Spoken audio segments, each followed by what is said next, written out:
if the accused is very poor and unable to take a lawyer for himself, that means he cannot hire a lawyer, then the court provides him a lawyer and he is known as a defense lawyer.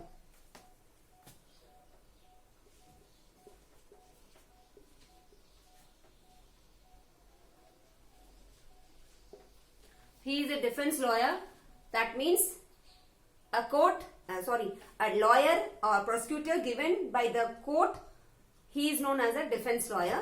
Now he fights for the accused. Now we will study about the role of the judge. What is a fair trial?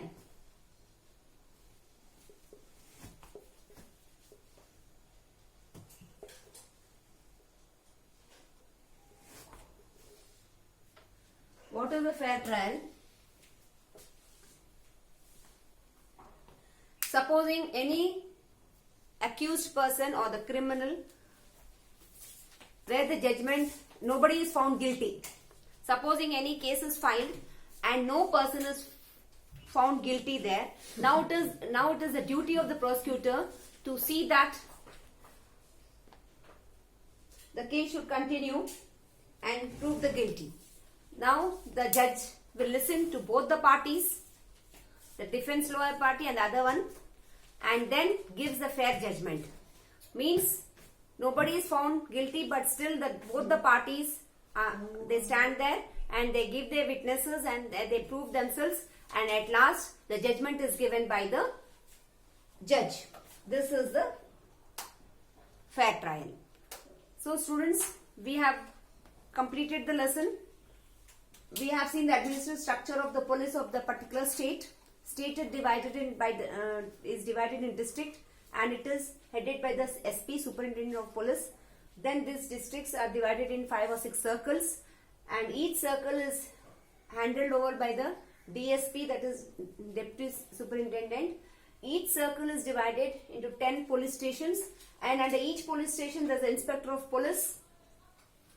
This Inspector of Police is assisted by Sub-Inspector, Assistant Sub-Inspector, Head Constable and Constable. And in bigger cities, few more officers are allotted, that is Commissioner, Assistant Commissioner and Deputy Commissioner. So we have seen the administrative structure of one particular state.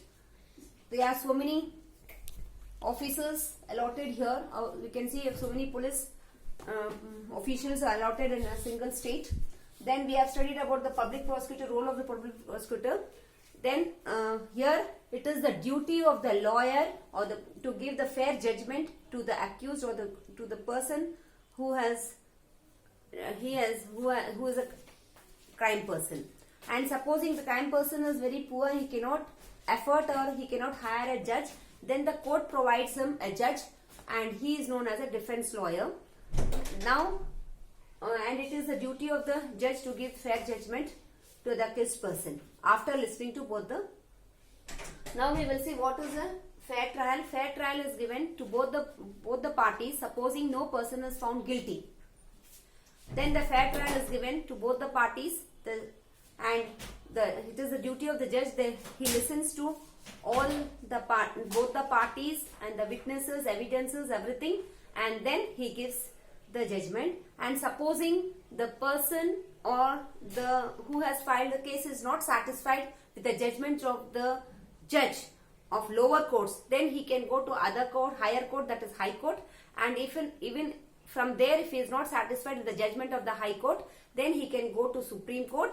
But once the person goes to Supreme Court, then the judgment given by the Supreme Court is final and he has to obey the judgment given by the Supreme Court. So students, with this, now we will study all these points in detail from the book.